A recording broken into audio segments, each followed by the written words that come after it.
Hello everyone, Cyberdragon here. So I've been getting comments of what the ship should be, and let me tell you, it's an interesting one. When the series first started off, it was mostly Umaraka, Mei, Melissa, people like that, but once I introduced Ryuku, oh boy, people slammed me with comments about that. Then I was trying to hold off on this part so that I could figure out how to make Ryuku and Deku's relationship blossom. Because I just don't make Ryuku instantly fall in love with Deku after seeing him. No. I need development to do that. So it took me a while, me going on Discord, talking up with some people on there. And yeah, I'm not gonna lie, this might be really cringy. To be fair, most of my ships are. So, this is the best I can do for the Ryuku ship.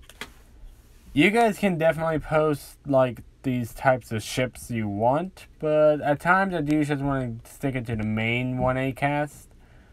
Or even some people outside of 1A, like Nijire, or, Mei Hatsume. So, either way, we will get this one started. Before I do, actually, I'm gonna do a little retconning. I said Deku was 15 when they found him. I'm changing that up to when he is closer to 16? Actually, closer to 17. So, UA will be a college instead of a high school. But yeah. So, we go to when the heroes left. They assembled a meeting between the heroes that was there and the big three. Nezu starts off with saying, "Now, we have found the child that was apparently living in the forest. And we have persuaded him to try to reintegrate into society. But that leaves some problems with that." And I'm going to say Fat Gum asks the question, what do you mean, Nezu? Well, the child seemed not to be so trusting of humans, or people in general. And from what I can tell, he really only trusts me, since I am not human myself.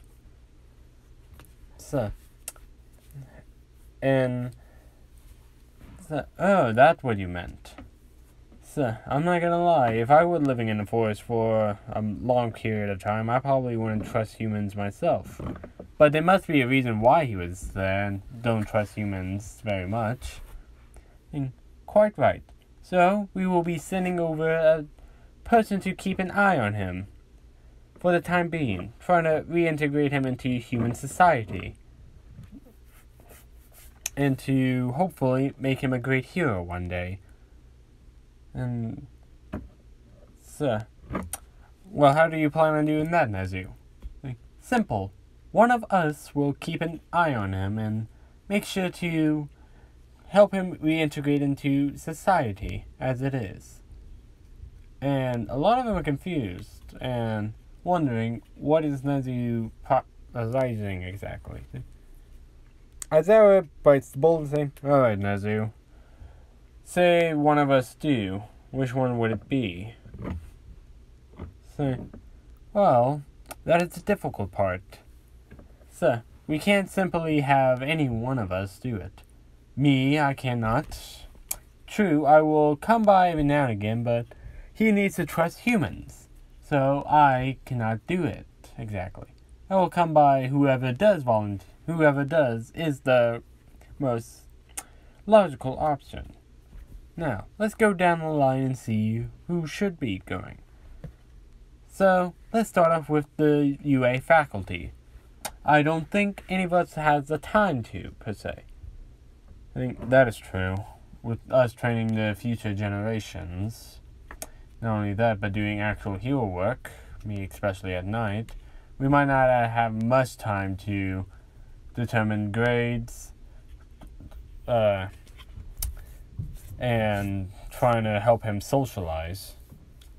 We can help him down the line whenever he does get into UA, but otherwise, it seems like we are not the most logical option for this. Quite right. And All Might is also out of the question. He's the #1 hero, so it would be suspicious of him to leave suddenly to help this young man out. All Might then steps in like, quite right. People depend on me, and for how much time I do have.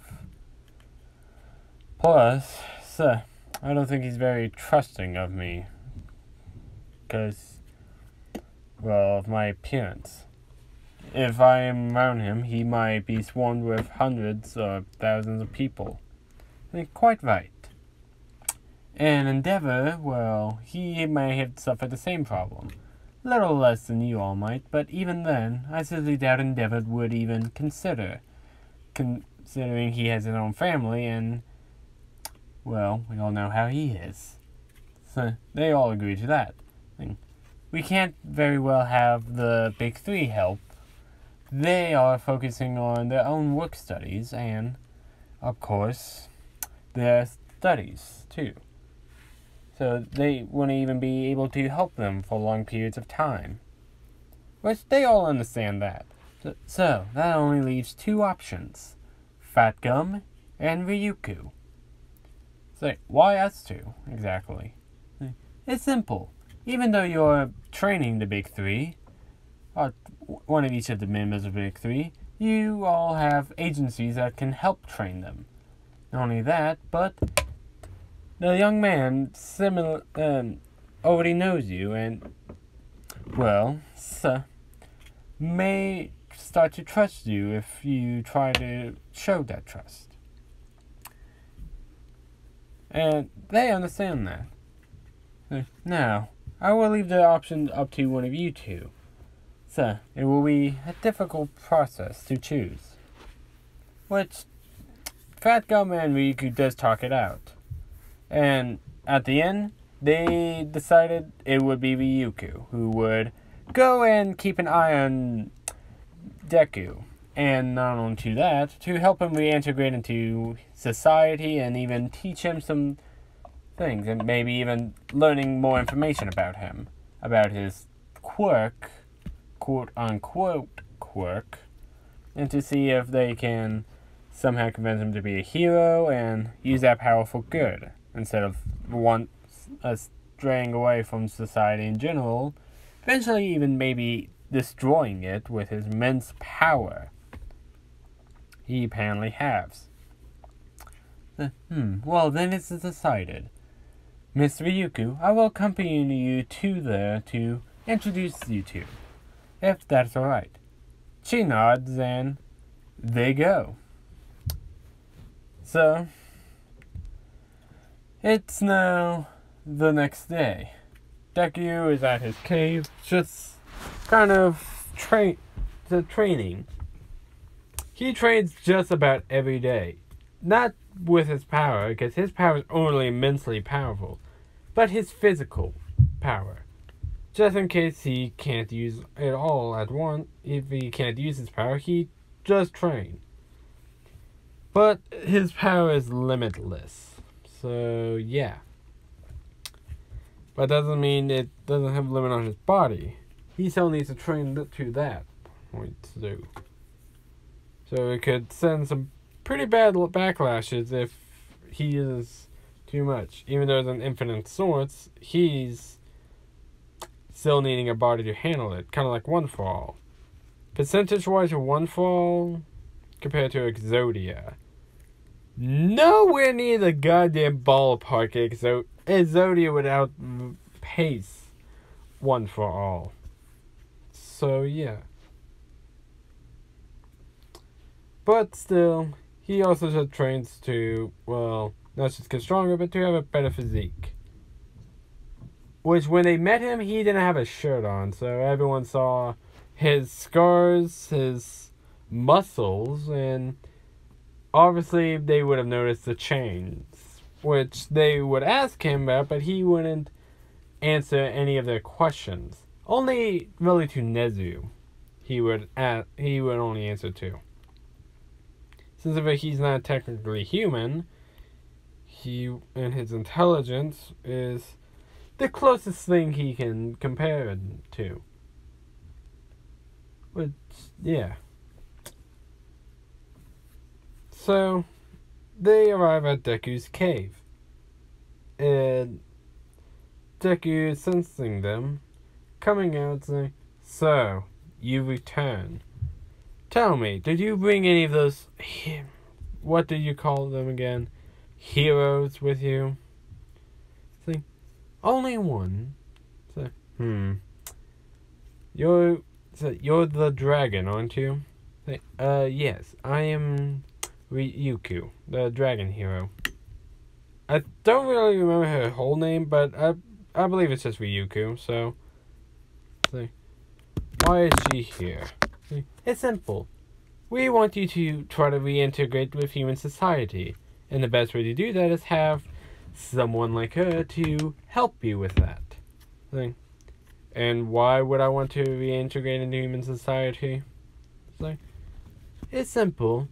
You can't live on your own all your life. And true, while you have survived up to this point, you might get sick, severely injured, or something of a sort we can't help you with if you're not nowhere to be found or nearby. Not only that, but we are hoping you could become a hero someday. So, that is like, So, I'm guessing the word hero somewhat lost its meaning all the time. So, what are you talking about? Like, hero name is is earned, not given by just going to schools.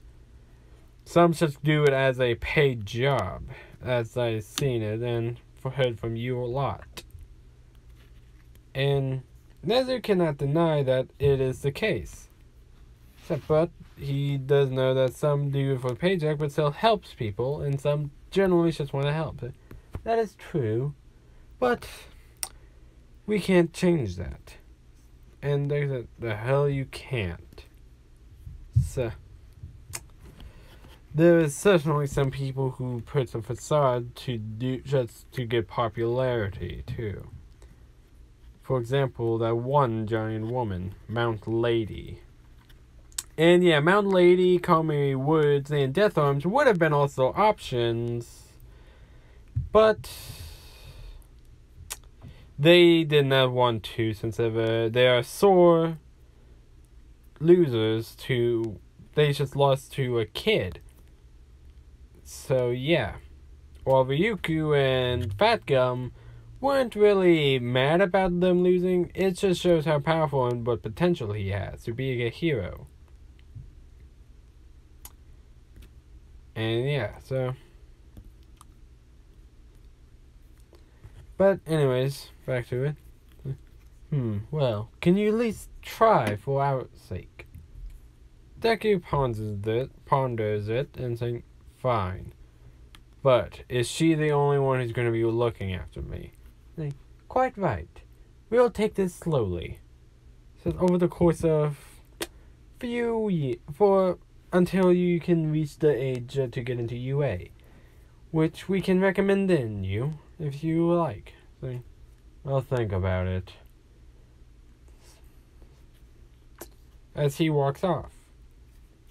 So, Nezu said, well, take care, you two. And, oh, one more thing. Deku stops like, yeah. So, we'll be sending you some clothes to get you more comfortable. So that you can, well, start knowing that you need to wear clothes. Fine.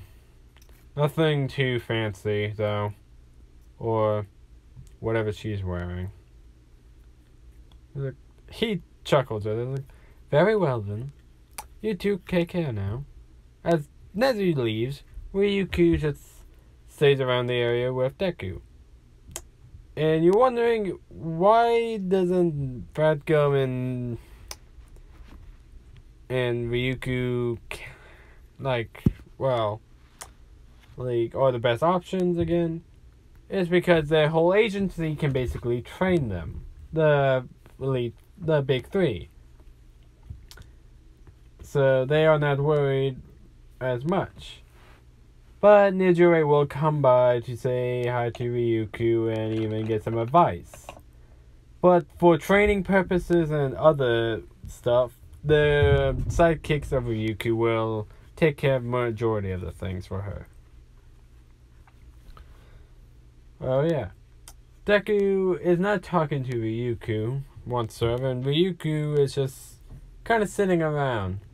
She reads a book, tries to talk to Deku, but Deku's not really having none of it. Remember, he lived under the forest for quite a long time. For about almost 12 years. So, he obviously will have some trust issues. Well, 11 years, really. He's 16. But, yeah. And I will say, I don't actually know what Ryuku's actual age is, but I'll say she's in her mid to late 20s. So, somewhere like 25 to 28. I think that's a good age gap between the two. I mean, it's definitely larger age gaps I've seen, so compared to some.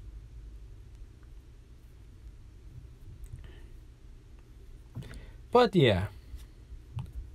So, Ryuku starts off asking, "Sir, we never really actually got your name, so can I have it?" Deku said, "Not really, no." Then what do I call you exactly? Deku just says, "Call me Deku." So, even though he doesn't really like the name, but that's all he can think of to say. Or Exodia. One of the two you can call me. Alright, I'll call you Deku then. So, but what is up with that other name? Exodia. That is what my power is, you could call it. Or him. Him? I'll tell you someday if I trust you enough, but for now, so don't get in my way. And Ryuku thinks he's arrogant, but she can understand somewhat. He has been living alone a long time, so he might not be trusting her quite yet. He might trust Nezu, because high intelligence and not human, but compared to others, yeah, no. And during this time, All Might has found his successor. I want you guys to choose who the successor is, too. So I'm not really choose who, but I want you guys to. So who should get it? But yeah, back to the story. Ryuku keeps trying to talk to Deku, but Deku is getting either annoyed, so he walks off, or pissed, so he blows something up, or just generally doesn't talk. Eventually, some time would pass, let's say 2 weeks.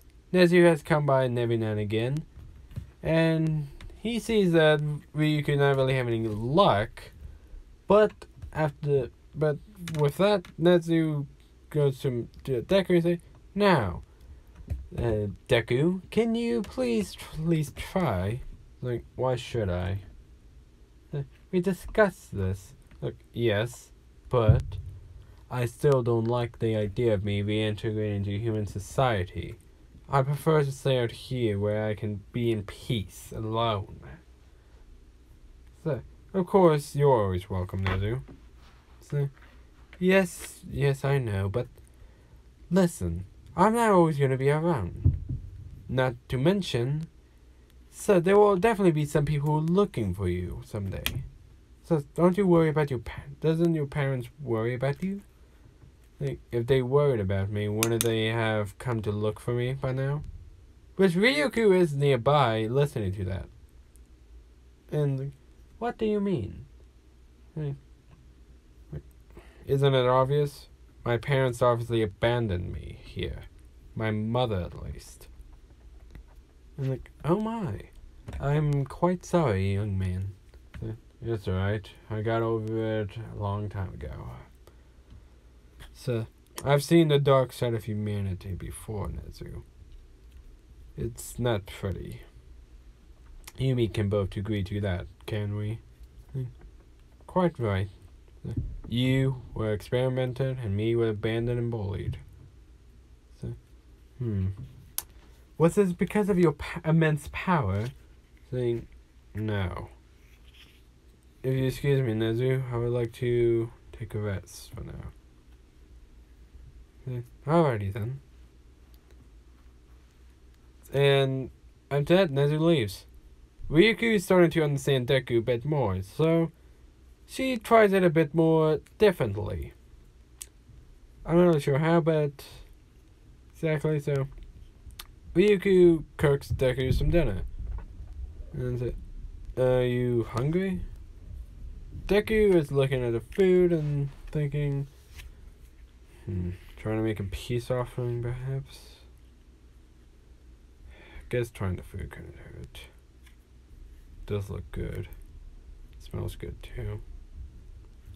So, yeah. Deku goes to sit nearby Ryuku. Bit farther away, but still close enough to get the food. Which Ryuku does give Deku the food, which he starts eating it. His eyes widen with delight, so he starts eating it faster. Ryuku chuckles to herself. Seems like someone likes my cooking.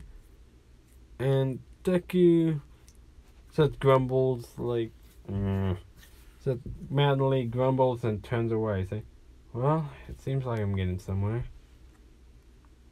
So it's starting to, at least. And yeah, so Deku, after finishing, he starts to walk away, but stops in mid-walk and thanks, Ryuku. And just walks out. Ryuku is surprised that he actually considered to say stop, thank you. So she thinks, maybe he's starting to warm up to me a bit now. So yeah. How long has this already been going? Yeah, okay, so after some time, I'm gonna say a month has passed at least. Deku doesn't say much to Ryuku, but he does eat dinner with her and, well, talk. Short bursts of sentences for him, but whenever she asks him some questions, some simple yeses, nos, or some short sentences, depending on what she's saying. Like, whenever she asks a question, like, can I know your name? He simply says, no. And, or, like, what would you like? Like, I'm going out. Do you want anything for dinner specifically? And he either says katsudon or something like that. Or something good to eat, at least. Which, yeah. One day, Deku is training pretty heavily. Lifting trees, boulders, 10 times his size. Which Ryuku is impressed. And then she gets an idea. And walks up to Deku and is like, hey, Deku. He stops in mid-workout. I'm like, what? So, how about you meet train together? I'm like, why would I want to train with you? Like, come on. So, I might be able to help you work on some techniques. Or even, perhaps, you might even help me strengthen up, too. It's an exchange of sorts. Deku considers this and then, fine. And not the worst idea, I guess. Which, after that, they do spar. No powers. Including from Deku. Which Ryuku realizes he doesn't really have any technique behind his attacks. Just brute force. So she does mention that, which Deku does listen. Hey, you might be right. I might need some actual technique. I just rely too much on my power. thanks, I guess. Which this was the longest sentence Deku actually said to her. Like I said, she actually only hears him say a couple words, but not very much. But this was more than the couple she usually hears. I guess someone's starting to warm up to me, jokingly saying, and Deku, yeah, whatever. Let's get back to training. So yeah, their relationship is starting to get a little bit more friendlier terms. So another few months has passed. We'll say 2, so it's been 3 months. And this is nowhere nearby the time where, I will say this is when he's turned 16. Close to that. Or, no. Another month or 2 he will turn 17. So, yeah. He's still 16 currently. Which Deku has gotten sort of used to Ryuko being around. Sure, he hated the idea, but still. And he started to even get some furnishing, building his own. Building small tables, a little campfire area, more proper-like stuff. But he does use the hides of the animals as bedding for Ryuko so she doesn't have to sleep in a tent. She has been staying out there to keep an eye on him. So, she thanks him for the gesture of building her bed inside the place. There's no reason for you to go out there and then lay a tent. So, it must be freezing out there anyways. And she can't deny that she has been getting cold sometime. Because it is... Well, actually, yeah, no, another month... No, wait, yeah, never mind. But, whatever. And Nezu comes by every now and again and see how close Ryuko and Deku's getting. And he thinks finally Nijire can come over and even talk to Ryuko again. Which Nijire does. Deku is not as trustworthy as to Nijire as to Ryuko and Nezu now. But since it seems Ryuko trusts her, he will say some simple yes or no questions she asks. So he's starting to warm up to some people. Not everyone, but if Ryuko truly trusts them, or even trains them, he will simply say yeses and nos to them, to understand their personality and see if he can trust them. And yeah. So we go to another time skip. Deku is now 17. It's been about 6 months since that time. It is, well, no, not 6 months. 3 to 4 months. And I might be doing bad math about this, but I will say this is coming close to the sludge villain attack. Another month or 2. Which Deku and Ryuko has been more in talking terms. Deku will say more than the short sentences he usually says, and as he gets into conversations.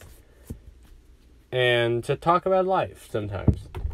Which now they're good friends, or closer to Nezu's and his relationship, which they're best friends.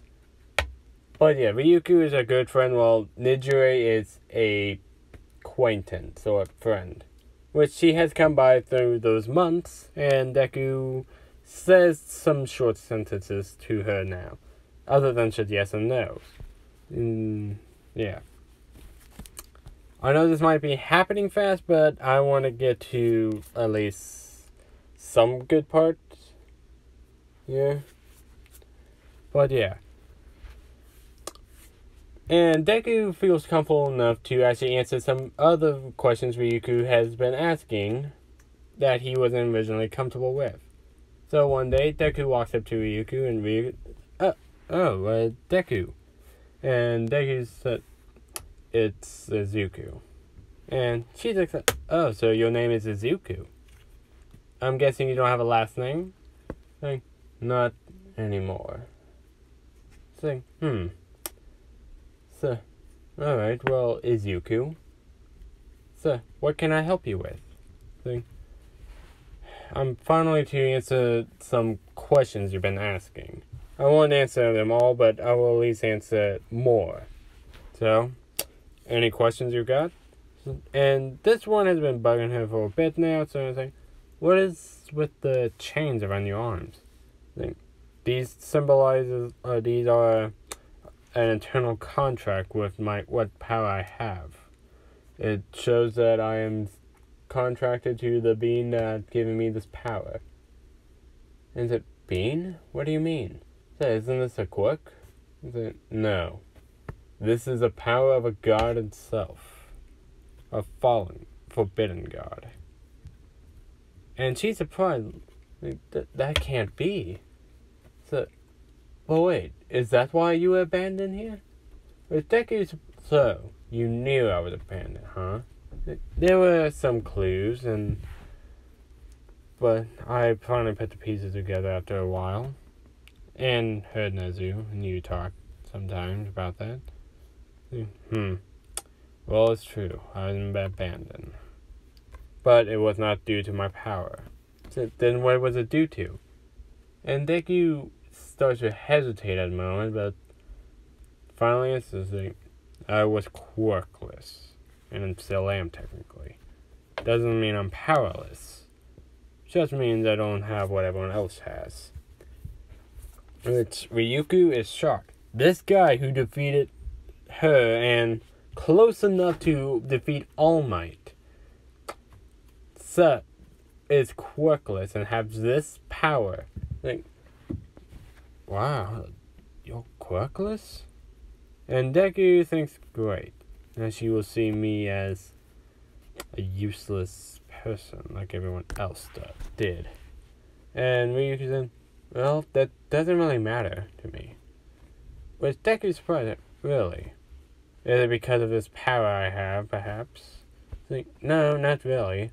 I've gotten to know you for these months. And, well, you seem to be a kind guy. Just so rough around the edges until you get to know the person. Which Deku is surprised that she sees him this way. Thanks. And, yeah, about a month now. So, Ryuku constantly asks Deku if they could go to the city so he can show them everything around there. Deku says this for the month, saying no, but this is the month where the sludge villain attack would happen. And Ryuku said, come on, Izuku. So, can we go to the city now so you can finally see it? Deku has hesitantly said, fine. If it will finally shut you up. Which, Ryuku is excited now. She tells Nezu this, and Nezu is happy to hear that Izuku is finally going to the city to see if he can try to socialize with more people. Because some of the other pro heroes of that day has come over. All Might has come over. The big Mirio and Tamaki has come over with Nijire. So, Azawa, Midnight, and Present Mike. And yeah. So those guys has come over mostly. Because, they know him. And sometimes, rarely, the Kamui Woods, Mount Lady, and Death Arms come over. Even though they lost to him, they will still try to be friendlier with him. So, but after a while, they actually start to become friends, but not very good ones still. They're acquaintances and just friends in general. They won't be like best friends, but they are not on speaking terms. So, yeah. But when Deku goes to the city, he's getting some looks, if you get what I'm saying. Which this bothers Ryuku a bit. Over these months that they got to know each other, that Ryuku got to know Izuku, she unknowingly started to develop some feelings for him. You don't meet a person for almost an entire year and not, start developing something. Whether it's a great best friend type relationship, some feelings, or a motherly type feelings for them. But these are not motherly instincts. These are not best friends. No, this is, pure jealousy.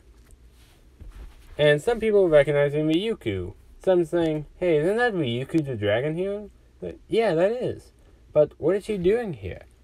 She hasn't been really working as much as she used to. Is it because of that guy? Is she dating him? Which Ryuku slightly blushes, but not a tremendous amount. Like, me and this guy? Not me and Izuku? No, that can't be.